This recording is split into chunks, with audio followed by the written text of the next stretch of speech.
യഹോവ ദേവനുക്ക് 1000 നാമങ്ങൾ ഏതു ചൊല്ലി ഞാൻ സ്തുതിക്കുന്നു. എന്തിനു വേണ്ടിയാണ് ദൈവം നമ്മളെ ശിക്ഷിച്ച് വളർത്തുന്നത് എന്ന് നമുക്കൊന്ന് ചിന്തിക്കാം. നിത്യജീവനെ നിസ്സാരമായി കാണരുത്, ദൈവകൃപയെ നിസ്സാരമായി കാണരുത്, ദൈവിക കൂട്ടായ്മയെ നിസ്സാരമായി കാണരുത്, ദൈവവചനത്തെ നിസ്സാരമായി കാണരുത്, ആത്മീയതയെ നിസ്സാരമായി കാണരുത്.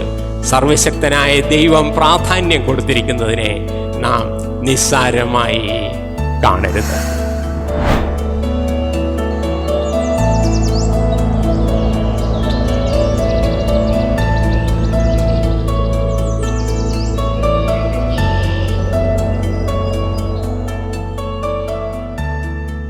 ആമുഖമായിട്ട് നമുക്ക് എബ്രായർ ലേഖനം 12-ാം അധ്യായത്തിൻ്റെ 5 മുതൽ 8 വരെയുള്ള വാക്യങ്ങൾ നമുക്ക് വായിക്കാം.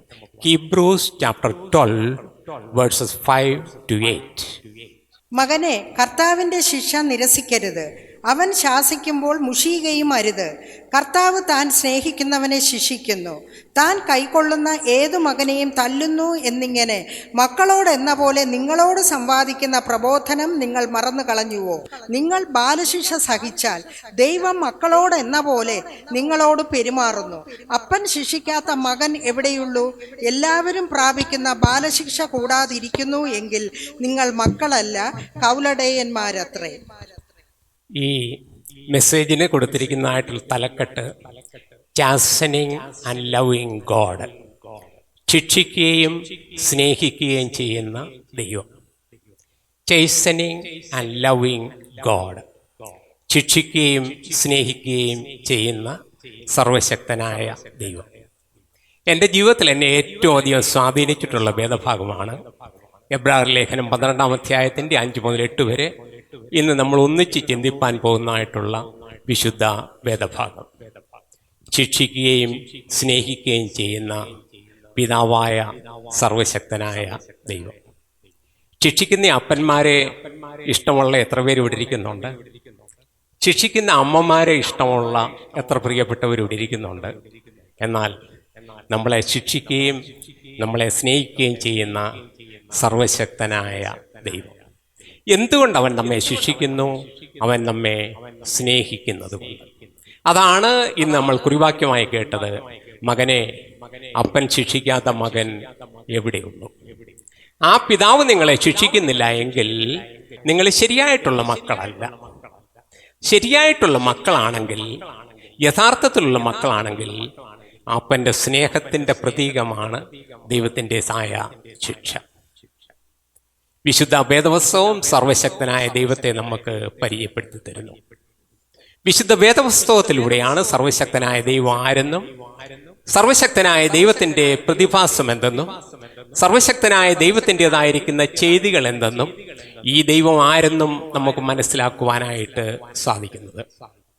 പുറപ്പാട് പുസ്തകം 6-ാം അധ്യായത്തിൻ്റെ 2 മുതലുള്ള വാക്യങ്ങളിൽ, എക്സോഡസ് ചാപ്റ്റർ 6 വേഴ്സസ് 2 ഓൺവേർഡ്സ്, ദൈവം പിന്നെയും മോശയോട് അരുളി ചെയ്തത് എന്തെന്നാൽ, ദൈവം വീണ്ടും മോശയോട് അരുളി ചെയ്തത് എന്തെന്നാൽ, ഞാൻ യഹോവ ആകുന്നു, ഞാൻ യഹോവയാകുന്നു, ഐ ആം എലോഹി, ഞാൻ സർവശക്തനായ ദൈവമുള്ള യഹോവയാകുന്നു. ഞാൻ അബ്രഹാമിനും. അതിന്റെ 6 വരെയുള്ള വാക്യങ്ങളിലും സർവശക്തനായ ദൈവം തന്റെ സ്നേഹിതനായ അബ്രഹാമിനും, തന്റെ സ്നേഹിതനായിരിക്കുന്ന മോശയ്ക്കും, തന്റെ സ്നേഹിതനായിരിക്കുന്ന ഹാനോക്കിനും, പഴയ നിയമത്തിലെ സകല വിശുദ്ധന്മാർക്കും ദൈവം തന്നെ താൻ പരിചയപ്പെടുത്തി കൊടുത്തായിരിക്കുന്നതായിട്ടുള്ള തൻ്റെ നാമത്തെ പറയുന്നു, ഞാൻ യഹോവ ആകുന്നു. I am almighty God. ദൈവത്തിന് പേരുണ്ടോ? ഇല്ല. പുറപ്പാട് പുസ്തകം 3-ാം അധ്യായത്തിൻ്റെ 14-ാമത്തെ വാക്യത്തിൽ ദൈവത്തിൻ്റെ ദാസനായിരിക്കുന്ന മോശ സർവശക്തനായ ദൈവത്തോട് ചോദിക്കുന്നു, ഞാൻ ഇസ്രയേൽ മക്കളുടെ അരിക്കൽ കടന്നു എന്ന് സർവശക്തനായ ദൈവം എനിക്ക് പ്രത്യക്ഷനായി എന്ന് പറയുമ്പോൾ അവരെന്നോട് ചോദിക്കും, അവൻ്റെ നാമം എന്ത്? ഞാനതിന് എന്തുത്തരം പറയണം? സർവശക്തനായ ദൈവം അവരോട് പറയുന്നു, ഞാനാകുന്നവൻ ഞാനാകുന്നു. ഇന്നലെയും എന്നും എന്നേക്കും അനന്യനായ ദൈവം, മാറ്റമില്ലാത്തവനായ ദൈവം, ഇല്ലായ്മയിൽ നിന്ന് സകലത്തെയും വിളിച്ചു വരുത്തുവാൻ കഴിവുള്ളവനായ ദൈവം, സൃഷ്ടികർത്താവായ ദൈവം. ആ ദൈവത്തിന് പേരില്ല. നമ്മൾ ഈ യഹോവ എന്ന് വിളിക്കുന്നത് സർവശക്തൻ. സർവശക്തൻ എന്ന് പറയുന്ന ഒരു പേരല്ല. ഒരു പേരെന്ന് പറയുന്നത് ഒരു വ്യക്തിയെ അല്ലെങ്കിൽ ഒരു വസ്തുവിനെ നമുക്ക് മനസ്സിലാക്കി തരുവാനായിട്ട് നമ്മൾ ഉപയോഗിക്കുന്ന പദമാണ്.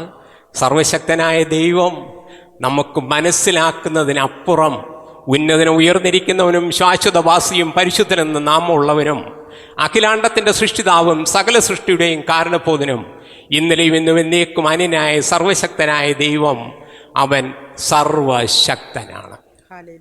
എന്നാൽ യോഹന്നാന്റെ സുവിശേഷം 1-ാം അധ്യായത്തിൻ്റെ 18-ാമത്തെ വാക്യത്തിൽ നമുക്ക് ഇപ്രകാരം കാണുവാനായിട്ട് സാധിക്കുന്നു: ദൈവത്തെ ആരും ഒരു നാളും കണ്ടിട്ടില്ല, തൻ്റെ മടിയിലിരുന്ന ഏകജാതനായ പുത്രനായ കർത്താവായ യേശു ക്രിസ്തു ദൈവത്തെ നമുക്ക് വെളിപ്പെടുത്തി തന്നിരിക്കുന്നു.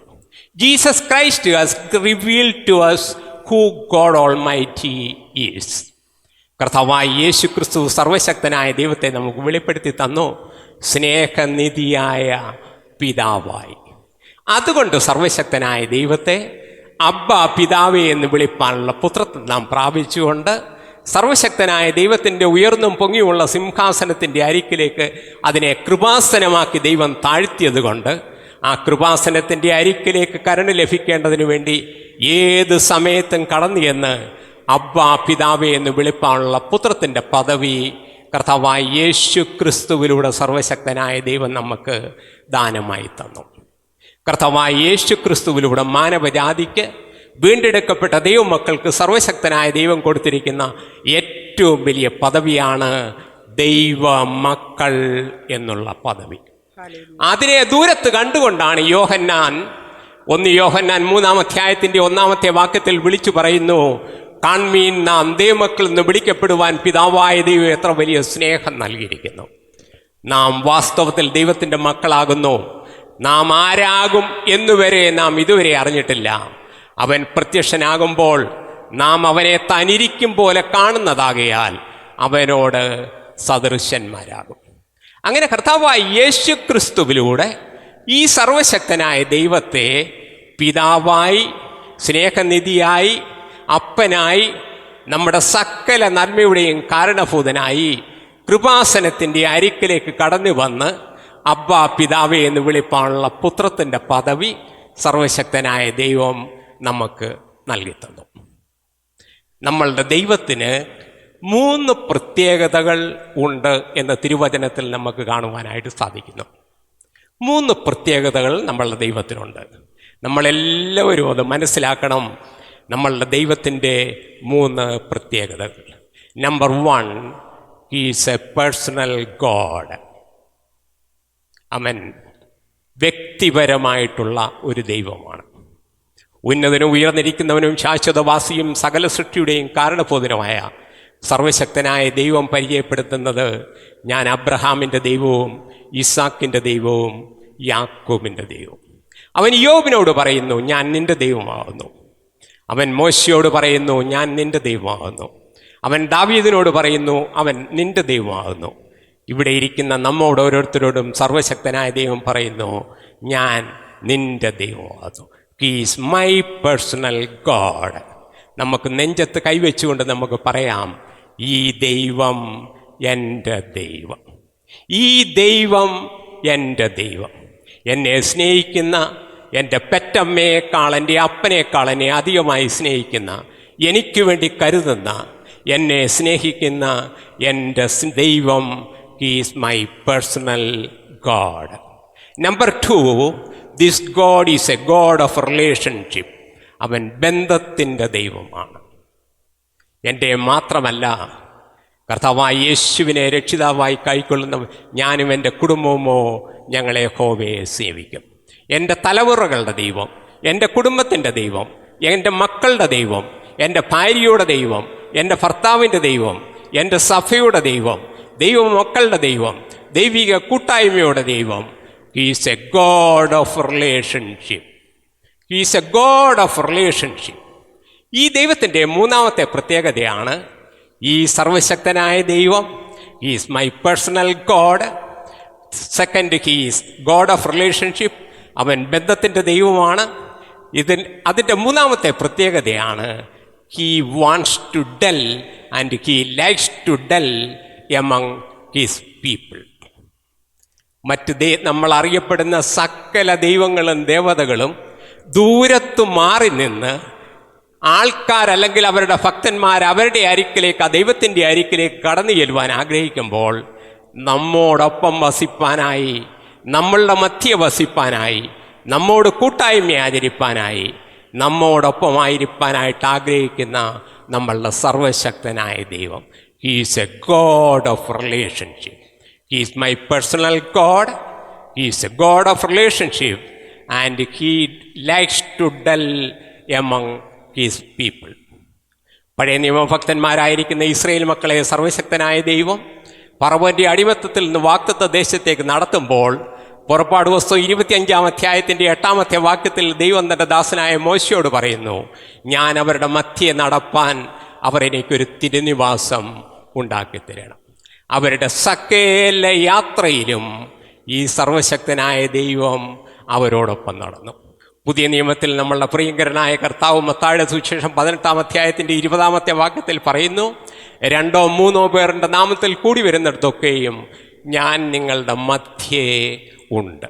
തൻ്റെ ജനത്തിൻ്റെ മധ്യേ വസിപ്പാൻ, തൻ്റെ ജനത്തോടൊപ്പം വസിപ്പാൻ, തൻ്റെ ജനത്തോടൊപ്പം കൂട്ടായ്മ ആചരിപ്പാൻ, അവരോടൊത്ത് സഹവർത്തിത്വം ആചരിപ്പാൻ, അവരെ സ്നേഹിച്ച് അവരോടൊപ്പം വസിക്കുന്ന സർവശക്തനായ ദൈവം. ഈ ദൈവത്തിൻ്റെ ഈ 3 പ്രത്യേകതകൾ കൊണ്ടാണ് ഈ സർവശക്തനായ ദൈവത്തെ നമുക്ക് സ്നേഹിപ്പാനും സേവിപ്പാനും ആരാധിപ്പാനും കൂട്ടായ്മ ആചരിപ്പാനും ദൈവത്തിൻ്റെ സന്നിധിയിൽ നമുക്ക് അഭയാചന കഴിപ്പാനും ഈ ദൈവത്തോട് ബന്ധം സ്ഥാപിക്കാനും ഒക്കെയും നമുക്ക് കഴിയുവാൻ സാധിക്കുന്നത്. എന്നാൽ ഈ ദൈവത്തിന് അനേക പ്രത്യേകതകളുണ്ട്. ഈ ദൈവത്തിൻ്റേതായിരിക്കുന്ന നാമങ്ങളൊക്കെയും ദൈവത്തിന് യഹോവ എന്ന പേരിൽ മാത്രമേ ദൈവം വെളിപ്പെട്ടിട്ടുള്ളൂ. കർത്താവായ യേശു ക്രിസ്തുവിലൂടെ സ്നേഹനിധിയായ പിതാവായിട്ട് കർത്താവ് സർവശക്തനായ ദൈവം നമുക്ക് വെളിപ്പെട്ടു. ബാക്കിയുള്ള നാമങ്ങളൊക്കെ ഈ ദൈവത്തിൻ്റേതായിരിക്കുന്ന പ്രത്യേകതകൾക്ക് നമ്മൾ കൊടുക്കുന്നതായിട്ടുള്ള നാമങ്ങളാണ്. ദൈവം നമ്മളെ സഹായിക്കുമ്പോൾ സഹായിയായ ദൈവം, നമ്മെ സൗഖ്യമാക്കുമ്പോൾ ദാതാവായ ദൈവം, നമ്മെ സ്നേഹിക്കുമ്പോൾ സ്നേഹനിധിയായ ദൈവം, നമ്മളുടെ ആകണ്ണിനെ പ്രകാശിക്കുമ്പോൾ പ്രകാശം തരുന്നവനായ ദൈവം. യഹോവ ദേവനുക്ക് 1000 നാമങ്ങൾ ഏതു ചൊല്ലി ഞാൻ സ്തുതിച്ചിടും. ഈ ദൈവത്തിന് 1000 നാമങ്ങളുണ്ട്. ഇതിൽ ഏത് നാമം ചൊല്ലി വേണേലും ഈ ദൈവത്തെ നമുക്ക് സ്തുതിപ്പാനായിട്ട് സാധിക്കും.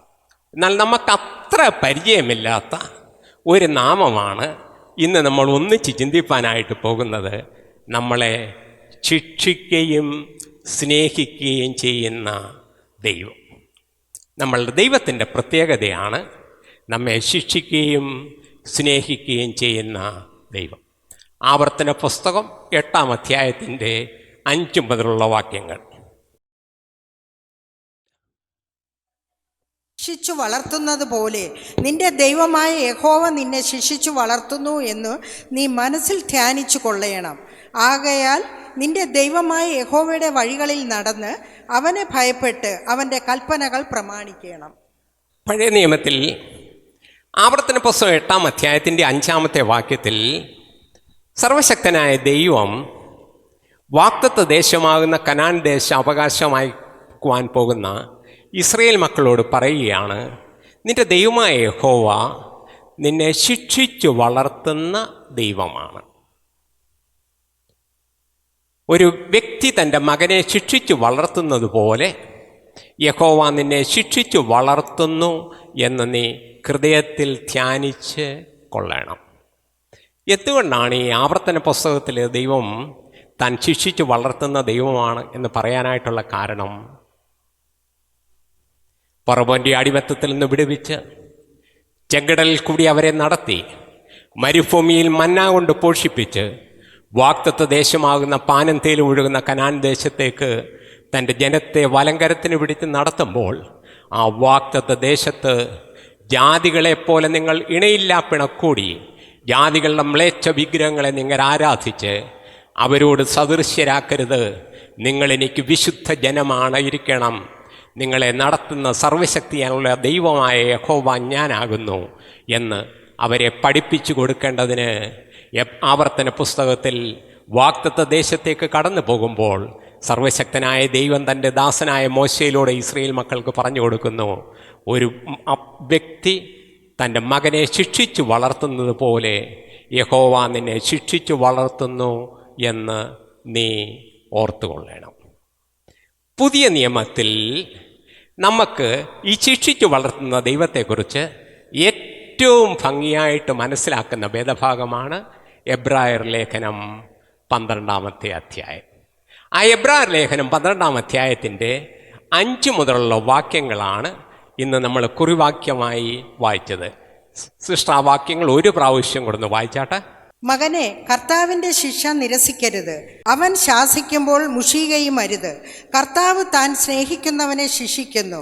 താൻ കൈക്കൊള്ളുന്ന ഏത് മകനെയും തല്ലുന്നു എന്നിങ്ങനെ മക്കളോടെന്ന പോലെ നിങ്ങളോട് സംവാദിക്കുന്ന പ്രബോധനം നിങ്ങൾ മറന്നു കളഞ്ഞുവോ? നിങ്ങൾ ബാലശിക്ഷ സഹിച്ചാൽ ദൈവം മക്കളോടെന്ന പോലെ നിങ്ങളോട് പെരുമാറുന്നു. അപ്പൻ ശിക്ഷിക്കാത്ത മകൻ എവിടെയുള്ളൂ? എല്ലാവരും പ്രാപിക്കുന്ന ബാലശിക്ഷ കൂടാതിരിക്കുന്നു എങ്കിൽ നിങ്ങൾ മക്കളല്ല, കൗലടയന്മാരത്രേ. കൗലടയന്മാരെന്ന് പറഞ്ഞാൽ ഇല്ലെജിറ്റിമേറ്റ് ചിൽഡ്രനെ, ശരിയായിട്ടുള്ള വഴിയിലല്ലാത്ത ഇല്ലെജിറ്റിമേറ്റ് ചിൽഡ്രൻ. എന്താണ് എബ്രായർ ലേഖനം 12-ാം അധ്യായത്തിൻ്റെ പ്രത്യേകത?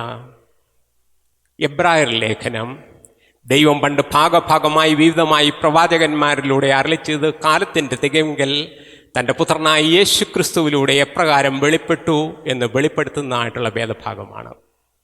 ആടുകളുടെയും കാട്ടുകൊറ്റന്മാരുടെയും രക്തത്തിന് മനുഷ്യനെ അവൻ്റെ പാപത്തിൽ നിന്ന് വിടുവിപ്പാൻ കഴിയാതെ ഇരുന്നപ്പോൾ കാലത്തിൻ്റെ തികവെങ്കിൽ നമുക്കെല്ലാവർക്കും വേണ്ടി പാപപരിഹാരയാഗമായി തീർന്ന് കാൽവറിയിൽ നമുക്ക് വേണ്ടി മരിച്ചടക്കപ്പെട്ട് നമ്മളുടെ പാപത്തിന് പാപപരിഹാരമായി തീർന്ന് നമ്മളെ വീണ്ടെടുത്ത സർവശക്തനായ ദൈവത്തിൻ്റെ കാൽവറി നിദാനത്തെ പ്രതിപാദിക്കുന്ന പുസ്തകമാണ്. അങ്ങനെ അന്ധകാരത്തിൽ നിന്ന് സർവശക്തനായ ദൈവം നമ്മളെ അത്ഭുത പ്രകാശത്തിലേക്ക് നമ്മളെ നടത്തി സാത്താൻ്റെ അടിമത്തത്തിൽ നമ്മളെ ദൈവ മക്കളാക്കി തീർത്തു. അന്ധകാരത്തിൽ നിന്ന് നമ്മളെ വിടുവിച്ച് സാത്താൻ്റെ അധീനതയിൽ നിന്ന് നമ്മളെ വിടുവിച്ച് നമുക്ക് ഒരു പുത്തൻ യെരൂശലേം നമുക്ക് വാഗ്ദത്തം ചെയ്ത്, ഒരു ഇളകാത്ത രാജ്യം നമ്മൾക്ക് വേണ്ടി വാഗ്ദത്തം ചെയ്ത് നമ്മുടെ വലങ്കരത്തിന് പിടിച്ച് നമ്മളെ വാഗ്ദത്ത ദേശമാകുന്ന കനാൻ ദേശത്തേക്ക് നടത്തുന്ന, അത് പ്രതിപാദിക്കുന്ന പുതിയ നിയമത്തിലെ പുസ്തകമാണ് എബ്രായർ ലേഖനം. നമ്മളെ ലോകരാജ്യത്തിൽ നിന്ന് വിടുവിച്ച് ദൈവരാജ്യത്തിൽ ആക്കി, അന്ധകാരത്തിൽ നമ്മളെ അത്ഭുത പ്രകാശത്തിലേക്ക് ആക്കി തീർത്തു. സാത്താൻ്റെ അടിമത്തത്തിൽ നിന്ന് വിടുവിച്ച് നമ്മളെ ദൈവ മക്കളാക്കി തീർത്തു. സർവശക്തനായ ദൈവത്തിൻ്റെ പരിശുദ്ധാത്മാവിനെ അവൻ അച്ചാരമായി നമുക്ക് നൽകി.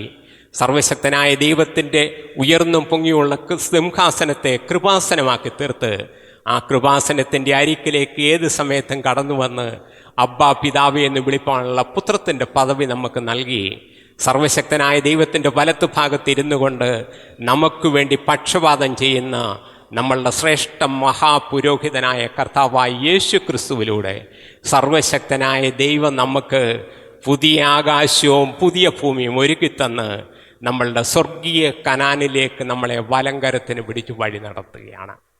ആ സ്വർഗീയ കനാനിലേക്ക് നാം പ്രവേശിക്കുന്നതിന് മുമ്പ് സർവശക്തനായ ദൈവം ഒരുക്കിയിരിക്കുന്നതായിട്ടുള്ള വാഗ്ദത്ത ദേശത്തേക്ക് നമ്മൾ പ്രവേശിക്കുന്നതിന് മുമ്പ്, നമ്മളുടെ നിത്യതയിലേക്ക് നമ്മൾ പ്രവേശിക്കുന്നതിന് മുമ്പ് ദൈവം തന്നെ സ്നേഹിക്കുന്നവർക്ക് വേണ്ടി ഒരുക്കിയിരിക്കുന്നത് കണ്ണ് കണ്ടിട്ടില്ല, ചെവി കേട്ടിട്ടില്ല, ഒരു മനുഷ്യൻ്റെയും ഹൃദയത്തിൽ തോന്നിയിട്ടില്ല എന്ന് സർവശക്തനായ ദൈവത്തിൻ്റെ മാറ്റമില്ലാത്ത വചനത്തിൽ പ്രസ്താവിച്ചിരിക്കുന്ന സ്വർഗീയ യെരൂശലേമിനെ നമുക്ക് ചൂണ്ടിക്കാട്ടി ആ സ്വർഗീയ യെരൂശലേമിൽ പ്രവേശിക്കേണ്ടവരാണ് നാം ഓരോരുത്തരുമെന്ന് നമ്മൾക്ക് ചൂണ്ടുപലക നൽകിത്തരുന്ന വിശുദ്ധ വേദപുസ്തകത്തിലെ പുസ്തകമാണ് എബ്രായർ ലേഖനം. അതിൽ ആ സ്വർഗീയ യെരൂശലേമിനെ കുറിച്ച് പ്രതിപാദിച്ചിരിക്കുന്ന ഭാഗം നമുക്കൊന്ന് വായിക്കാം. എബ്രായർ ലേഖനം 12-ാം അധ്യായത്തിൻ്റെ 22 മുതലുള്ള വാക്യങ്ങൾ. Hebrews chapter 12 versus 22 onwards. പിന്നെയോ സിയോൻ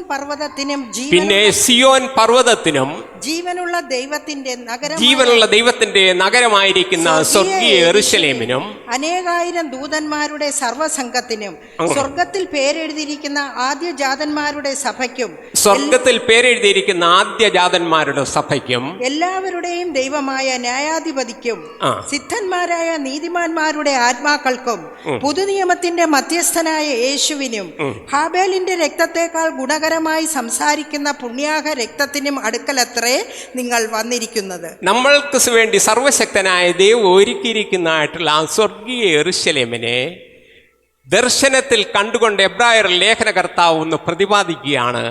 സർവശക്തനായ ദൈവ മക്കൾക്ക് വേണ്ടി ഒരുക്കിയിരിക്കുന്ന വാഗ്ദത്ത ദേശം, ആ സ്വർഗീയ കനാൻ, ആ സ്വർഗീയ യെരൂശലേം അതെത്ര ശ്രേഷ്ഠമാണ്, എത്ര മഹനീയമാണ്. ആ സ്വർഗീയ യെരൂശലേമിലേക്കാണ് നാം ഓരോരുത്തരും പ്രവേശിക്കേണ്ടത്. ആ സ്വർഗീയ യെരൂശലേമാണ് നമ്മളുടെ വാഗ്ദത്ത ദേശം. അതാണ് സർവശക്തനായ ദൈവം നമുക്ക് വേണ്ടി ഒരുക്കിയിരിക്കുന്നതായിട്ടുള്ള നമ്മളുടെ പിതൃദേശം, ഫാദർ ലാൻഡ്. ദൈവം ശില്പിയായി നിർമ്മിച്ചിരിക്കുന്നതും അടിസ്ഥാനമുള്ളതുമായ സ്വർഗീയ യെരൂശലേം എന്ന വിശുദ്ധ നഗരം. ഈ ലോകത്തിലുള്ള ബാക്കിയുള്ള എല്ലാ സ്ഥലങ്ങളെയും പ്രതിപാദിക്കുന്നത് മദർ ലാൻഡ് എന്നുള്ള പേരിലാണ്. എന്നാൽ സർവശക്തനായ ദൈവം തൻ്റെ മക്കൾക്ക് വേണ്ടി ഒരുക്കിയിരിക്കുന്ന വാഗ്ദത്ത ദേശത്തിൻ്റെ പേരാണ് പിതൃദേശം അല്ലെങ്കിൽ ഫാദർലാൻഡ്. അതാണ് സ്വർഗീയ യെരൂശലേം. വീണ്ടും വായിക്കണമെന്നതിൽ വായിച്ചാട്ട് വെളിപാട് പുസ്തകം 21-ാം അധ്യായം മുഴുവൻ ആ സ്വർഗീയ ദേശത്തെക്കുറിച്ച് പ്രതിപാദിക്കുകയാണ്. അതിൻ്റെ 1-2 വാക്യം മാത്രം ഒന്ന് വായിച്ചാട്ട്. വെളിപാട് പുസ്തകം 21-ാം അധ്യായത്തിന്റെ 1-2 വാക്യങ്ങൾ. ഞാൻ പുതിയ ആകാശവും പുതിയ ഭൂമിയും കണ്ടു. ഒന്നാമത്തെ ആകാശവും ഒന്നാമത്തെ ഭൂമിയും ഒഴിഞ്ഞുപോയി, സമുദ്രവും ഇനിയില്ല. ഞാൻ സ്വർഗത്തിൽ നിന്ന് ഒരു വിശുദ്ധ കന്യകയെ പോലെ സ്വർഗീയ യെരൂശലേം എന്ന ആ സർവശക്തനായ ദൈവത്തിന്റെ വാഗ്ദത്ത ദേശം, പിതൃദേശം ഇറങ്ങി വരുന്നത് ഞാൻ കണ്ടു. വെളിപാട് പുസ്തകം 21-ാം അധ്യായം മുഴുവൻ ആ സ്വർഗീയ യെരൂശലേമിനെ കുറിച്ച് പറയുകയാണ്. 22-ാം അധ്യായത്തിന്റെ 1 മുതൽ 5 വരെയുള്ള വാക്യങ്ങളിലും ഈ സ്വർഗീയ യെരൂശലേമിനെ കുറിച്ച് പ്രതിപാദിച്ചു കഴിഞ്ഞു. അത് കണ്ടു കഴിയുമ്പോൾ യോഹന്നാൻ വിളിച്ചു പറയുകയാണ്, ആമീൻ, കർത്താവായ യേശുവേ, നീ വേഗം വരേണമേ. വെളിപാട് പുസ്തകം അവസാനിക്കുന്നതാ വെളിപാട് പുസ്തകം 22-ാം അധ്യായത്തിൻ്റെ 20-ാമത്തെ വാക്യത്തിൽ യോഹന്നാൻ്റെ ആ പ്രാർത്ഥനയോടുകൂടിയാണ്. സ്വർഗീയ യെരൂശലേം ശ്രമിച്ചു കഴിയുമ്പോൾ, സർവശക്തനായ ദൈവം ദൈവമക്കൾക്ക് വേണ്ടി ഒരുക്കിയിരിക്കുന്നതായിട്ടുള്ള വാഗ്ദത്ത ദേശം കണ്ടു കഴിയുമ്പോൾ, എന്നെ സ്നേഹിച്ചിറക്കിരിക്കുന്നതിന് വേണ്ടി ഒരുക്കിയിരിക്കുന്നത് കണ്ണ് കണ്ടിട്ടില്ല, ചെവി കേട്ടിട്ടില്ല, ഒരു മനുഷ്യൻ്റെയും ഹൃദയത്തിൽ തോന്നാത്തതായിട്ടുള്ള ആ സ്വർഗീയ കനാനെ കണ്ടു കഴിയുമ്പോൾ യോഹന്നാൻ പറയുകയാണ്, ആമീൻ, കർത്താവായ യേശുവേ, വേഗം വരണമേ. അപ്പം നമ്മൾ പ്രാപിക്കാൻ പോകുന്നത്, ദൈവം നമുക്ക് വേണ്ടി ഒരുക്കിയിരിക്കുന്നത് ഈ സ്വർഗീയ യെരൂശലേമാണ്, സ്വർഗീയ കനാനാണ്, നമ്മളുടെ വാഗ്ദത്ത ദേശമാണ്, നമ്മളുടെ പിതൃദേശമാണ്. ഈ പിതൃദേശം നമ്മൾ പ്രാപിക്കണമെങ്കിൽ, അവിടെ നമ്മൾ ചെല്ലണമെങ്കിൽ, ഹാബേലിനേക്കാൾ ഗുണകരമായി സംസാരിക്കുന്ന പുണ്യാഹ രക്തത്തിൻ്റെ അരിക്കൽ നമുക്ക് ചെല്ലണമെങ്കിൽ, നമ്മളുടെ പ്രിയങ്കരനായ കർത്താവിൻ്റെ സന്നിധിയിൽ നാം കൂട്ടായ്മ ആചരിക്കണമെങ്കിൽ, പഴയ നിയമ വിശുദ്ധന്മാരോടുകൂടെ നമുക്ക് പങ്കാളിത്തം ആചരിക്കണമെങ്കിൽ, കർത്താവായ യേശുക്രിസ്തുവിൻ്റെ രക്തത്താൽ എടുക്കപ്പെട്ട ദൈവമക്കളോടുകൂടെ നമുക്ക് കൂട്ടായ്മ ആചരിക്കണമെങ്കിൽ, സർവശക്തനായ ദൈവത്തെ നമുക്ക് മുഖാമുഖം കണ്ട് ആ തിരിച്ചോഭ കണ്ട് ആരാധിക്കണമെങ്കിൽ നമുക്കൊരല്പം കറക്ഷനും കൂടെ ആവശ്യമാണ്. ആ കറക്ഷൻ ഈ ലോകത്തിൽ വെച്ച് തന്നെയാണ് ദൈവം ചെയ്യുന്നത്. നമ്മളെ ശിക്ഷിച്ച് നമ്മളെ വളർത്തുകയാണ് ചെയ്യുന്നത്. ചാസ്റ്റനിങ് ആൻഡ് ലവിങ് ഗോഡ്. എന്തിനു വേണ്ടിയാണ് ദൈവം നമ്മളെ ശിക്ഷിച്ച് വളർത്തുന്നത്? നാം സ്വർഗീയ കനാനിൽ പ്രാഗൽഭ്യത്തോടുകൂടെ കറാചുളുക്കം വാലിന്യം മാട്ടം ഒന്നുമില്ലാതെ എത്തിച്ചേരേണ്ടതിന് വേണ്ടി. ദൈവം നമ്മളെ ശിക്ഷിച്ച് വളർത്തുന്ന ദൈവമാണ്. എസെക്കിയേൽ പ്രവചന 7-ാം അധ്യായത്തിൻ്റെ 9-ാമത്തെ വാക്യത്തിൽ ആ ദൈവത്തിൻ്റെതായിരിക്കുന്ന ആ ഒരു ശിക്ഷിച്ച് വളർത്തുന്ന പ്രസ്താവന നമുക്ക് കാണുവാനായിട്ട് സാധിക്കുന്നു. അവിടെ ശിക്ഷിച്ച് വളർത്തുന്ന ദൈവത്തിൻ്റെ നാമമാണ് യഹോവ മാഖേ. യഹോവ മാഖേ. എന്റെ കണ്ണ് ആദരിക്കാതെയും ഞാൻ കരുണ കാണിക്കാതെയും നിന്റെ നടപ്പിന് തക്കവണ്ണം ഞാൻ നിന്നോട് പകരം ചെയ്യും. നിന്റെ മ്ലേച്ഛതകൾ നിന്റെ നടുവിൽ വെളിപ്പെട്ട് വരും.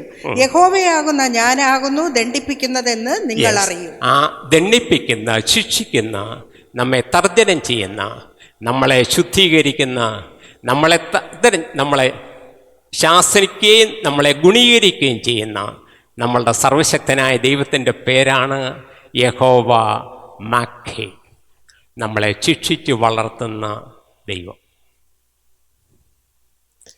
എനിക്ക് വേദപുസ്തകത്തിൽ വളരെ രസകരമായി തോന്നിയ ഒരു സംഭവമുണ്ട്. ശരിയായിട്ടുള്ള കറക്ഷൻ എത്താതെ ഒരുത്തൻ ദൈവസന്നിധിയിൽ ചെന്നതിനെക്കുറിച്ച് വേദപുസ്തകത്തിൽ രേഖപ്പെടുത്തിയിട്ടുണ്ട്. ഒന്ന് വായിച്ചാട്ടെ. നമുക്ക് മത്തായിയുടെ സുവിശേഷം 22-ാം അധ്യായത്തിൻ്റെ 11 മുതൽ 14 വരെയുള്ള വാക്യങ്ങളെ. മത്തായിയുടെ സുവിശേഷം 22-ാം അധ്യായത്തിൻ്റെ 11 മുതൽ 14 വരെയുള്ള വാക്യങ്ങളെ.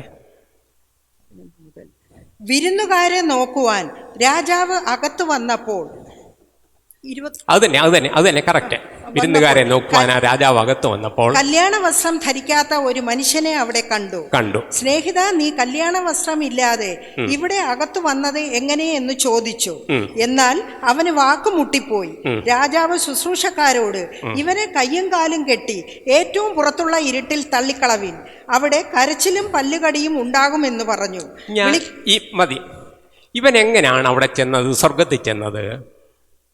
വിരുന്ന് വസ്ത്രമില്ലാതെ സർവശക്തനായ ദൈവം ഒരുക്കിയിരിക്കുന്നതായിട്ടുള്ള ആ വിരുന്നുശാലയിൽ ഇവൻ എങ്ങനെയാണ് കയറി ചെന്നത്? ഞാൻ വിചാരിക്കുന്ന അവനൊരു പെന്തിക്കോസുകാരനായിരിക്കുമേ. അവിടെ മിഖായേലോ ഉരിയേലോ ആരെങ്കിലും ഒക്കെ ആയിരിക്കും വാതുക്ക് നിൽക്കുന്നത്. അവരെ കണ്ടപ്പോൾ ഇവൻ പ്രൈസ് ദി ലോർഡ് ഹല്ലേലൂയ പറഞ്ഞു കാണും. മേമ്പടിക്ക് 2-3 അന്യഭാഷയും പറഞ്ഞു കാണും. അങ്ങനെ ഇവൻ അകത്തോട്ട് കയറിയതാണ്. അന്യഭാഷ ഞാൻ ഒട്ടും തുച്ഛീകരിക്കുകയല്ല. തീർച്ചയായിട്ടും അന്യഭാഷ ഏറ്റവും പ്രകടമായ ദൈവത്തിൻ്റെ പരിശുദ്ധാത്മാവിൻ്റേതായിരിക്കുന്ന പ്രസ്താവനയാണ് അന്യഭാഷ. അന്യഭാഷയ്ക്ക് തീർച്ചയായിട്ടും ഞാൻ ഏറ്റവും പ്രാധാന്യം കൊടുക്കുന്ന വ്യക്തിയാണ്. എങ്കിലും ഇവൻ ആ ദൈവരാജ്യത്തിൽ സർവശക്തനായ ദൈവത്തിൻ്റെ സന്നിധിയിൽ കല്യാണ സദ്യയ്ക്ക് ചെന്നു. അവിടുന്ന് നേരെ അവനെ പറഞ്ഞയച്ചതാണ് ഏറ്റവും പുറത്തുള്ള അറ, ദി ഔട്ടർ ഡാർക്ക്നെസ്. നമ്മളാരും അങ്ങനെ പുറത്തുള്ള അറയിൽ ചെല്ലരുത്. നമ്മൾ സർവശക്തനായ ദൈവത്തിൻ്റെ സന്നിധിയിൽ അവൻ്റെ ജനം അവൻ്റെ മുഖം കാണും, അവനെ ആരാധിക്കും, അവനോട് കൂട്ടായ്മ ആചരിക്കും. വെളിപാട് ദിവസം 21-ാം അധ്യായത്തിൻ്റെ 3 മുതലുള്ള വാക്യങ്ങളിൽ സർവശക്തനായ ദൈവത്തിൻ്റെയും പുത്രനായ യേശു ക്രിസ്തുവിൻ്റെയും കുഞ്ഞാടിൻ്റെയും മുഖം കണ്ടുകൊണ്ട് അവൻ്റെ ഭക്തന്മാർ അവനെ ആരാധിക്കുന്നത് രേഖപ്പെടുത്തിയിരിക്കും, നമുക്ക് കാണുവാനായിട്ട് സാധിക്കും. ഈ ഏറ്റവും പുറത്തുള്ള ഇരുട്ടുള്ള അറയെന്ന് പറയുന്നുണ്ടെങ്കിൽ നിങ്ങൾ വിചാരിക്കരുത് നരകത്തിന് ഈ ഒരു അറ മാത്രമേ ഉള്ളൂ. നരകത്തിന് അനേക അറകളുണ്ട്. സ്വർഗം ഒന്നേ ഉള്ളൂ, സർവശക്തനായ ദൈവം. എന്നാൽ നരകം ഒന്നേ ഉള്ളൂ. എന്നാൽ നരകത്തിന് വിവിധതരമായിട്ടുള്ള അറകളുണ്ട്. Different cells in the hell. നമ്മുടെ പൂജപ്പുര സെൻട്രൽ ജയിൽ ഒന്നേ ഉള്ളൂ. ആ സെൻട്രൽ ജയിലിൽ അനേക അറകളുണ്ട്. അതുപോലെ നരകത്തിനും അനേക അറകൾ ഉണ്ട്. വേണേ ഒരു 3-4 അറകൾ വേണമെന്നൊരിൽ അടുത്ത 1-2 മിനിറ്റ് കൊണ്ട് കേട്ടു. ആദ്യത്തെ ഒരറയാണ് ലൂക്കോസിൻ്റെ സുവിശേഷം 16-ാം അധ്യായത്തിൻ്റെ 19 മുതൽ 31 വരെയുള്ള വാക്യങ്ങളിൽ നമുക്ക് കാണുവാനായിട്ട് സാധിക്കുന്നു. ലൂക്കോസിൻ്റെ സുവിശേഷം 16-ാം അധ്യായത്തിൻ്റെ 19 മുതൽ 31 വരെയുള്ള വാക്യങ്ങളിൽ ധനവാനായ മനുഷ്യൻ ചെന്നിരിക്കുന്നതായിട്ടുള്ള യാതനാസ്ഥലം, ദ ടോർമെൻറ്റിംഗ് പ്ലേസ്. അടുത്തറയാണ് യെശയ്യാപ്രവചനം 30-ാം അധ്യായത്തിൻ്റെ 33-ാമത്തെ വാക്യം, ദഹനസ്ഥലം, ദ ഫയർ പ്ലേസ്. പണ്ട് തന്നെ ഒന്ന് വായിച്ചാട്ട വാക്യം, യെശയ്യാ 30-33. പണ്ട് തന്നെ ഒരു ദഹനസ്ഥലം ഒരുക്കിയിരിക്കുന്നല്ലോ, ഒരു രാജാവിനങ്കായി ഒരുക്കിയിരിക്കുന്നു.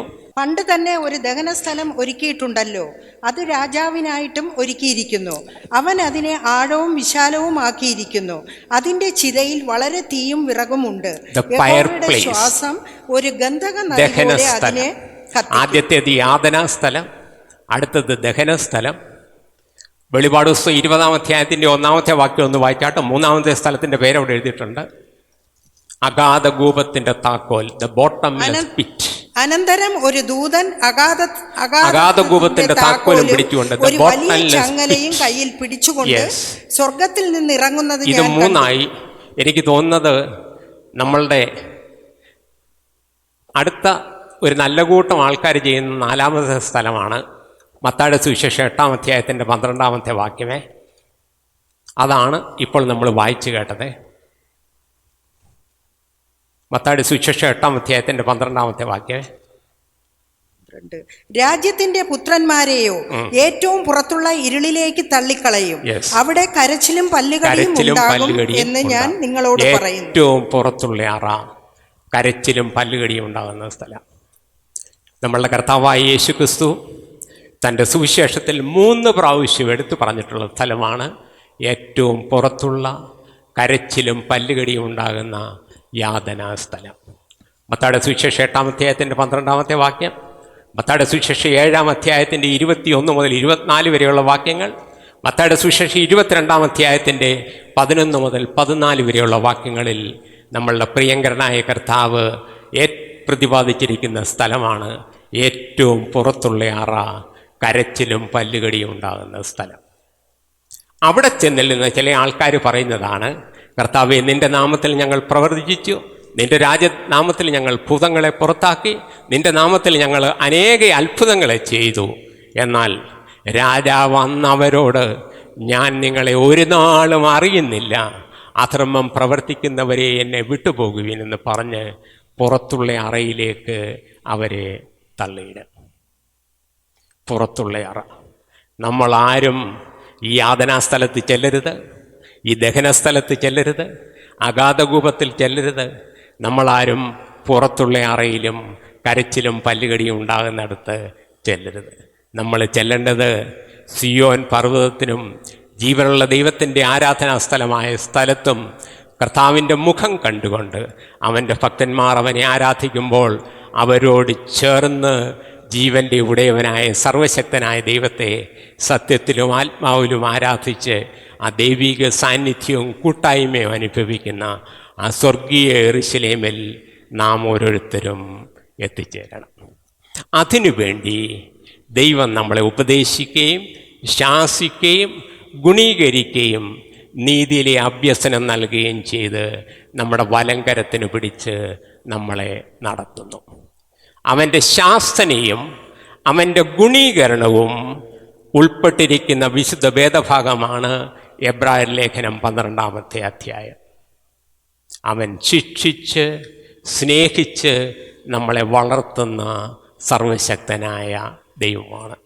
എന്തിനു വേണ്ടിയാണ് അടുത്ത ഒരു 10-15 മിനിറ്റ് കൊണ്ട് എന്തിനു വേണ്ടിയാണ് ദൈവം നമ്മളെ ശിക്ഷിച്ച് വളർത്തുന്നത് എന്ന് നമുക്കൊന്ന് ചിന്തിക്കാം. അതാണ് എബ്രായർ ലേഖനം 12-ാമത്തെ അധ്യായത്തിൽ നമ്മളിന്ന് ഒന്നിച്ച് ചിന്തിപ്പാനായിട്ട് പോകുന്നത്. അതിൻ്റെ എന്തിനു വേണ്ടി ദൈവം നമ്മളെ ശിക്ഷിക്കുന്നു, അതിൻ്റെ ആദ്യത്തെ കാരണമാണ് നമ്മൾ വായിച്ചു കേട്ട 5 മുതൽ 8 വരെയുള്ള വാക്യങ്ങൾ. ഒന്ന് വായിച്ചാട്ടെ. മകനെ, കർത്താവിൻ്റെ ശിക്ഷ നിരസിക്കരുത്. അവൻ ശാസിക്കുമ്പോൾ മുഷിയുകയും അരുത്. കർത്താവ് താൻ സ്നേഹിക്കുന്നവനെ ശിക്ഷിക്കുന്നു. താൻ കൈക്കൊള്ളുന്ന ഏതു മകനെയും തല്ലുന്നു എന്നിങ്ങനെ മക്കളോടെന്ന പോലെ നിങ്ങളോട് സമ്പാദിക്കുന്ന പ്രബോധനം നിങ്ങൾ മറന്നു കളഞ്ഞുവോ? ദൈവം നമ്മളെ ശിക്ഷിച്ചു വളർത്തുന്നത്, ദൈവം നമ്മളെ തർജ്ജനം ചെയ്യുന്നത്, ദൈവം നമ്മളെ അടിച്ച് ദൈവത്തിൻ്റെ ആയിരിക്കുന്ന സ്നേഹത്തിൻ്റെ കൊടിക്കീഴിലേക്ക് നമ്മളെ നേർവഴിക്ക് നടത്തുന്നത് number 1 and first and foremost reason നമ്മൾ ദൈവത്തിൻ്റെ മക്കളാകുന്നത് കൊണ്ടാണ്. ദൈവത്തിൻ്റെ മക്കളായിരിക്കുന്നത് കൊണ്ട്, സർവശക്തനായ ദൈവത്തിൻ്റെ ഏകജാതനായ പുത്രനായിരിക്കുന്ന കർത്താവായ യേശുക്രിസ്തു ജയിച്ച് പിതാവിൻ്റെ സിംഹാസനത്തിലിരിക്കുന്നത് പോലെ അവൻ്റെ മക്കളായിരിക്കുന്ന നമ്മളും അവൻ്റെ രക്തത്തിൻ്റെ മറുവിലയായിരിക്കുന്ന നമ്മളും ആ കർത്താവിൻ്റെ സന്നിധിയിൽ നമ്മൾ ഓരോരുത്തരുമായിരിക്കണമെന്ന് ദൈവം ആഗ്രഹിക്കുന്നു. വെളിപാട് പുസ്തകം 3-ാം അധ്യായത്തിൻ്റെ 21-ാമത്തെ വാക്യത്തിൽ നമ്മളുടെ പ്രിയങ്കരനായ കർത്താവ് പറയുന്നു, ഞാൻ ജയിച്ചെൻ്റെ പിതാവിൻ്റെ സിംഹാസനത്തിലിരിക്കുന്നത് പോലെ നമ്മളും ജയാളികളായിത്തീരണം, നമ്മളും ബാലശിക്ഷ സഹിക്കുന്നവരായിത്തീരണം.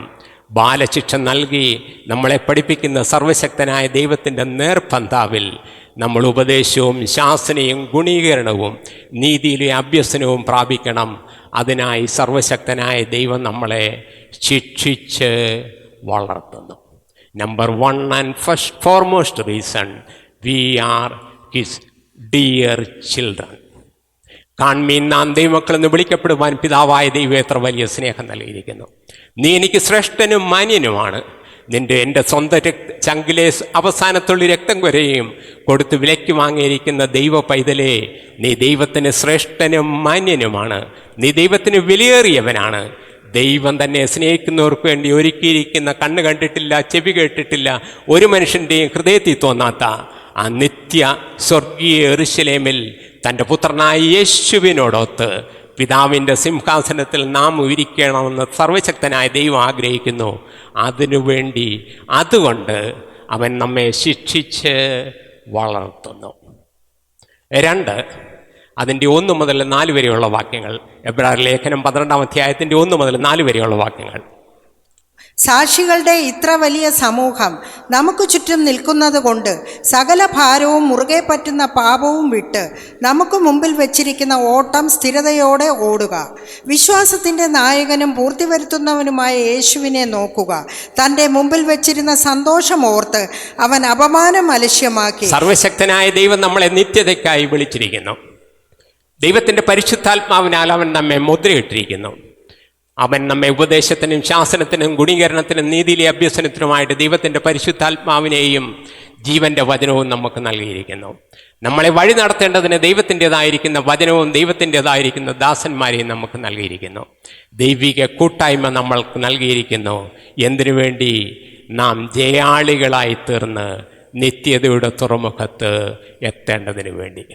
എൻ്റെ നീതിമാൻ വിശ്വാസത്താൽ ജീവിക്കുന്നു, പിന്മാറുന്നുവെങ്കിൽ എൻ്റെ ഉള്ളത്തിന് അവനിൽ പ്രസാദമില്ല. നാമോ നാശത്തിലേക്ക് പിന്മാറുന്നവരുടെ കൂട്ടത്തിലല്ല, വിശ്വസിച്ച് ജീവരക്ഷ പ്രാപിക്കുന്നവരുടെ കൂട്ടത്തിലത്രേ ആകുന്നു. അതിനായി സർവശക്തനായ ദൈവം നമ്മളെ ശിക്ഷിച്ച് സ്നേഹിച്ച് വളർത്തുന്നു. അടുത്തത് അതിൻ്റെ 10-ാമത്തെ വാക്യം. കുറെ കാലവും തങ്ങൾക്ക് ബോധിച്ച പ്രകാരവും അത്രേ അവനോ നാം അവന്റെ വിശുദ്ധി പ്രാപിക്കേണ്ടതിന്. 3, എന്തിനു വേണ്ടി സർവശക്തനായ ദൈവം നമ്മളെ ശിക്ഷിച്ചു വളർത്തുന്നു? നാം അവന്റെ വിശുദ്ധി പ്രാപിക്കേണ്ടതിന് വേണ്ടി. ഞാൻ വിശുദ്ധനായിരിക്കുന്നത് പോലെ നിങ്ങളും വിശുദ്ധരായിരിക്കണം. സർവശക്തനായ ദൈവത്തിന് ഒരു കോംപ്രമൈസും ഇല്ലാത്ത കാര്യമാണ് വിശുദ്ധി. ഞാൻ വിശുദ്ധനായിരിക്കുന്നത് പോലെ നിങ്ങളും വിശുദ്ധരാകണം. നാം തൻ്റെ സന്നിധിയിൽ വിശുദ്ധരും നിഷ്കളങ്കരുമാകേണ്ടതിന് ലോകസ്ഥാപനത്തിന് മുമ്പേ നമ്മെ പ്രിയനായവനിലൂടെ തിരഞ്ഞെടുത്തു. നമ്മളെ ദത്തെടുത്ത് അവൻ നമ്മളെ നിത്യതയ്ക്കായി ഒരുക്കിയിരിക്കുന്നു. സർവശക്തനായ ദൈവം നമ്മളെ തിരഞ്ഞെടുത്തിരിക്കുന്നത്, നമ്മളെ പേർ ചൊല്ലി വിളിച്ചിരിക്കുന്നത്, തൻ്റെ പരിശുദ്ധാത്മാവിനാൽ മുദ്രയിട്ടിരിക്കുന്നത് നാം വിശുദ്ധരും നിഷ്കളങ്കരുമാകേണ്ടതിന്. വിശുദ്ധരും നിഷ്കളങ്കരുമാകേണ്ടതിന് നമ്മെ കറക്റ്റ് ചെയ്യുവാനായി, നമ്മളെ ബുദ്ധി ഉപദേശിക്കുവാനായി, നമ്മെ വഴി നടത്തുവാനായി, നമുക്ക് ആലോചന പറഞ്ഞു തരുവാനായി, നമ്മെ തർജ്ജനം ചെയ്യുവാനായി, നമ്മളെ ശാസിക്കുവാനായി, ഗുണദോഷിക്കുവാനായി അവൻ നമ്മൾക്ക് ജീവൻ്റെ വചനം നൽകിയിരിക്കുന്നു. ദൈവത്തിൻ്റെ പരിശുദ്ധാത്മാവിനാൽ നമ്മളെ മുദ്രയിട്ടിരിക്കുന്നു. സാക്ഷികളുടെ സമൂഹത്തെ നമുക്ക് നൽകിയിരിക്കുന്നു. 4-ാമത്തേത് അതിൻ്റെ 11-ാമത്തെ വാക്യം. നീതി എന്ന സമാധാന ഫലം. എന്തിനു വേണ്ടി സർവശക്തനായ ദൈവം നമ്മളെ നീട്ടിയെടുത്തിരിക്കുന്നു? കർത്താവായ യേശു ക്രിസ്തുവിന് വേണ്ടി നീതി ഫലം കായ്ക്കേണ്ടതിന് വേണ്ടി. Fruit bearing Christians. Fruit bearing Christians. സർവശക്തനായ ദൈവം നമ്മളെ എല്ലാവരെയും ലോകത്തിലാക്കിയിരിക്കുന്നത് നമ്മൾ ദൈവത്തിൻ്റെ സന്നിധിയിൽ ചെല്ലുമ്പോൾ നമ്മൾ ഓരോരുത്തരും പ്രതിഫലം പ്രാപിക്കേണ്ടതിന് വേണ്ടിയാണ്. ആ പ്രതിഫലം പ്രാപിക്കേണ്ടതിന് വേണ്ടി നമ്മൾ നിക്ഷേപിക്കേണ്ടുന്ന സ്ഥലമാണ് നമ്മളുടെ ഈ ജീവിതകാലം, നമ്മളുടെ ഈ ആത്മീയ ജീവിതം. നീതി പ്രവർത്തിച്ച് നീതിയും ന്യായവും സർവശക്തനായ ദൈവത്തിൻ്റെ സിംഹാസനത്തിൻ്റെ അടിസ്ഥാനങ്ങളാകുന്നു. 2 കൊരിന്ത്യർ 5-ാം അധ്യായത്തിൻ്റെ 10-ാമത്തെ വാക്യത്തിൽ ഇപ്രകാരം പറയുന്നു: മനുഷ്യൻ ശരീരത്തിലിരിക്കുമ്പോൾ ചെയ്യുന്നത് നല്ലതാകലും തീയതാകലും തക്കവണ്ണം അതിന് തക്കവണ്ണം പ്രാപിക്കേണ്ടതിന് നാം ഓരോരുത്തരും ക്രിസ്തുവിൻ്റെ ന്യായാസനത്തിന് മുമ്പാകെ നിൽക്കേണ്ടതാകുന്നു. എഫേസ്യ ലേഖനം 6-ാം അധ്യായത്തിൻ്റെ 7-ാമത്തെ വാക്യത്തിൽ രേഖപ്പെടുത്തിയിരിക്കുന്നു: മനുഷ്യൻ വിതയ്ക്കുന്നത് തന്നെ കൊയ്യും, ജഡത്തിൽ നാശം വിതയ്ക്കുന്നവൻ ജഡത്തിൽ നിന്ന് കൊയ്യും, ആത്മാവിൻ്റെ നിത്യതയ്ക്കായി വിതയ്ക്കുന്നവൻ ആത്മാവിൽ കൊയ്യും. നമ്മൾ ഓരോരുത്തരും ആത്മാവിൽ സ്വരൂപിക്കുന്നവരായി, ആത്മാവിൽ കൊയ്യുന്നവരായി തീരുവാൻ സർവശക്തനായ ദൈവം നമ്മളെ ഉപദേശിക്കുകയും ശാസിക്കുകയും ഗുണീകരിക്കുകയും നീതിയിലെ അഭ്യസനത്തിനായി നടത്തുകയും ചെയ്യുന്നു. അഞ്ചാമത് സമാധാനം. 14-ാമത്തെ വാക്യം, സമാധാനം ആചരിപ്പാൻ ഉത്സാഹിക്കുക. ലൈഫ് ഫെലോഷിപ്പിൽ ഒരു പ്രാവശ്യം കൂടെ പറയുന്നതിൽ എനിക്ക് സന്തോഷമേ ഉള്ളൂ. സമാധാനം ആചരിപ്പാൻ ഉത്സാഹിക്കുക. സമാധാനം ഉണ്ടാക്കുന്നവർ ദൈവത്തിൻ്റെ പുത്രന്മാർ എന്ന് വിളിക്കപ്പെടും. കൂടുതൽ അതിനെക്കുറിച്ച് ഞാൻ വിശദീകരിക്കുന്നില്ല. കാരണം എന്താണെന്ന് ചോദിച്ചാൽ, നമുക്കെല്ലാവർക്കും പരിജ്ഞാനമുള്ളവരും ബുദ്ധിയുള്ളവരും സർവശക്തനായ ദൈവത്തിൻ്റെ ആത്മാവിനാൽ നയിക്കപ്പെടുന്നവരായിരിക്കുകയും ചെയ്യുന്നല്ലോ. അതിൻ്റെ 16ഉം 17ഉം വാക്യത്തിൽ അതിൻ്റെ 6-ാമത്തെ കാര്യം പറയുന്നുണ്ട്. അഭക്തനായ യേശാവിനെ പോലെ. അഭക്തനായ യേശാവ്. യേശാവിന് എന്താണ് പറ്റിയത്? അവൻ്റെ ജ്യേഷ്ഠാവകാശം അവൻ നിസ്സാരമാക്കി കളഞ്ഞു. ജ്യേഷ്ഠാവകാശത്തെക്കാൾ അവൻ പ്രാധാന്യം കൊടുത്തത് അവൻ്റെ സഹോദരനായ യാക്കോബ് കൊണ്ടുവന്ന പായസത്തിനായിരുന്നു. പിന്നത്തേതിൽ അവൻ അനുദപിച്ച് ദൈവത്തോട് യാചിച്ചുവെങ്കിലും ദൈവത്തിൻ്റെ സന്നിധിയിൽ നിന്ന് അവന് വിടുതൽ ലഭിക്കാൻ കഴിഞ്ഞില്ല. അതുകൊണ്ടാണ് അപ്പോസ്തലനായ പൗലോസ് ഫിലിപ്പി ലേഖനത്തിൽ പറയുന്നത്, ഒന്ന് ഞാൻ ചെയ്യുന്നു, പിൻപിലുള്ളത് മറന്ന് മുൻപിലുള്ള ആഞ്ഞും കൊണ്ട് ക്രിസ്തുവേശുവിൽ ദൈവത്തിൻ്റെ പരമവിളിയുടെ ലാക്കിലേക്ക് ഞാൻ ഓടുന്നു. വിലയേറിയതിനെ നിസ്സാരമായി കാണരുത്. നിത്യജീവനെ നിസ്സാരമായി കാണരുത്. ദൈവകൃപയെ നിസ്സാരമായി കാണരുത്. ദൈവിക കൂട്ടായ്മയെ നിസ്സാരമായി കാണരുത്. ദൈവവചനത്തെ നിസ്സാരമായി കാണരുത്. ആത്മീയതയെ നിസ്സാരമായി കാണരുത്. സർവശക്തനായ ദൈവം പ്രാധാന്യം കൊടുത്തിരിക്കുന്നതിനെ നാം നിസ്സാരമായി കാണരുത്. അവസാനമായി എന്തുകൊണ്ട് ദൈവം നമ്മളെ ശിക്ഷിക്കുന്നു? അതിൻ്റെ 19-ാമത്തെ വാക്യത്തിലും സൗരസ്യവാക്യം 19-ാം അധ്യായത്തിൻ്റെ 18-ാമത്തെ വാക്യത്തിലും നമുക്ക് കാണുവാനായിട്ട് സാധിക്കുന്നു. പ്രത്യാശയുള്ളിടത്തോളം നിൻ്റെ മകനെ ശിക്ഷിക്കാം. പ്രത്യാശയുള്ളിടത്തോളം നിൻ്റെ മകനെ ശിക്ഷിക്കാം. വെളിപാട് പുസ്തകം 3-ാം അധ്യായത്തിൻ്റെ 19-ാമത്തെ വാക്യം കൂടെ ഒന്ന് വായിച്ചാട്ടെ.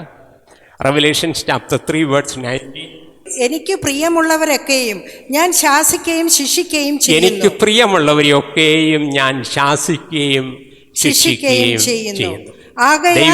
ആകയാൽ നീ ജാഗ്രതയുള്ളവനായിരിക്കാൻ നീ മാനസാന്തരപ്പെടുക. ദൈവത്തിന് പ്രിയമുള്ളവരായിരിക്കുന്നത് കൊണ്ട്, നമുക്കിനിയും പ്രത്യാശയുള്ളത് കൊണ്ട്, നമ്മെക്കുറിച്ച് ദൈവത്തിന് ഇനിയും പദ്ധതിയുള്ളത് കൊണ്ട്, ദൈവത്തിൻ്റെ ബലമുള്ള കരത്തിൽ നാം ഇന്നും ആയിരിക്കുന്നത് കൊണ്ട് സർവശക്തനായ ദൈവം നമ്മളെ ശാസിക്കുകയും നമ്മളെ ശിക്ഷിക്കുകയും ചെയ്യുന്നു. ദൈവത്തിന് നമ്മെക്കുറിച്ച് പദ്ധതിയുണ്ട്. വളരെ ആശ്വാസവചനമാണ്. ദൈവത്തിന് ഇനിയും നമ്മെക്കുറിച്ച് പ്ലാനുണ്ട്. ദൈവത്തിൻ്റെ ബലമുള്ള കരത്തിന് കീഴിൽ ദൈവത്തിന് നമ്മെക്കുറിച്ച് വളർത്തുവാനായിട്ട് ആഗ്രഹമുണ്ട്. ദൈവത്തിൻ്റെ പ്രത്യാശയ്ക്കായി, ദൈവത്തിൻ്റെ കരുതലിനായി സർവശക്തനായ ദൈവത്തെ നമുക്ക് സ്തുതിക്കാം. ദൈവം ഈ വചനങ്ങളാൽ നമ്മളെ എല്ലാവരെയും അനുഗ്രഹിക്കട്ടെ, ആശീർവദിക്കട്ടെ എന്ന് പ്രാർത്ഥിക്കുന്നു. സ്വർഗീയ പരവിതാന്തേമേ, നല്ല ദിവസത്തിൻ്റെ മധ്യാഹ്ന സമയത്തിനായി ഞങ്ങൾ തിരുമേനിയെ സ്തുതിക്കുന്നു, സ്തോത്രം ചെയ്യുന്നു. അവിടുന്ന് ഞങ്ങളെ സ്നേഹിക്കുന്നത് കൊണ്ട് സ്തോത്രം. അവിടുന്ന് ഞങ്ങളെ ശിക്ഷിക്കുന്നത് കൊണ്ട് സ്തോത്രം. അവിടുന്ന് ഞങ്ങളെ ശാസിക്കുന്നത് കൊണ്ട് സ്തോത്രം. ഞങ്ങളെക്കുറിച്ച് അവിടുത്തേക്ക് പ്രത്യാശയുണ്ട് കർത്താവേ. നിത്യതയുടെ തുറമുഖത്ത് പ്രതിഫലം വാങ്ങുന്നവരായി, നല്ലവനും വിശ്വസ്തനുമായ ദാസനെ എന്നീ അല്പത്തിൽ വിശ്വസ്തനായിരുന്നു, അധികത്തിന് വിചാരകനായി തീർന്ന എന്നുള്ള സർവശക്തനായ ദൈവത്തിൻ്റെ വാഗ്ദത്തം ഞങ്ങളെല്ലാവരും കേൾക്കുവാൻ, സ്വർഗീയ തുറമുഖത്ത് ഞങ്ങളെല്ലാവരും എത്തിച്ചേരുവാൻ, നീതിസുരനായ കർത്താവായ സർവശക്തനായ ദൈവത്തിൻ്റെ സന്നിധിയിൽ ഞങ്ങൾ ഒന്നിച്ച് അവിടുത്തെ തിരുമുഖം കണ്ട് അവിടുത്തെ ആരാധിപ്പാൻ തിരുമേനി ഞങ്ങൾക്കെല്ലാവർക്കും മുഖാന്തരം ഒരുക്കണമെന്ന് പ്രാർത്ഥിക്കുന്നു. വചനം സംസാരിപ്പാൻ തിരുമേനി അടിയനെ സഹായിച്ചല്ലോ. ഈ തിരുവചനം കേട്ട എല്ലാ പ്രിയപ്പെട്ടവരെയും നിന്റെ ദാസനായ അടിയൻ പിതാവിൻ്റെയും പുത്രൻ്റെയും പരിശുദ്ധാത്മാവിൻ്റെയും നാമത്തിൽ പ്രാർത്ഥിച്ച് അനുഗ്രഹിക്കുന്ന കർത്താവേ, അവിടുത്തെ കൃപയിൽ ഞങ്ങളെ പൊതിയണം. അവിടുത്തെ ഉള്ളംകരത്തിൽ ഞങ്ങളെ വഹിക്കണം. അവിടുത്തെ വരവിനായി ഞങ്ങളെ കാത്തു സൂക്ഷിക്കണം. എല്ലാം അവിടുത്തെ നാമോത്വത്തിന് കാരണമാക്കണം. യേശു ക്രിസ്തു മുഖാന്തരം പ്രാർത്ഥന കേൾക്കണമേ, സ്വർഗീയ പരംപിതാവേ. ആമീൻ. May God Almighty bless you all.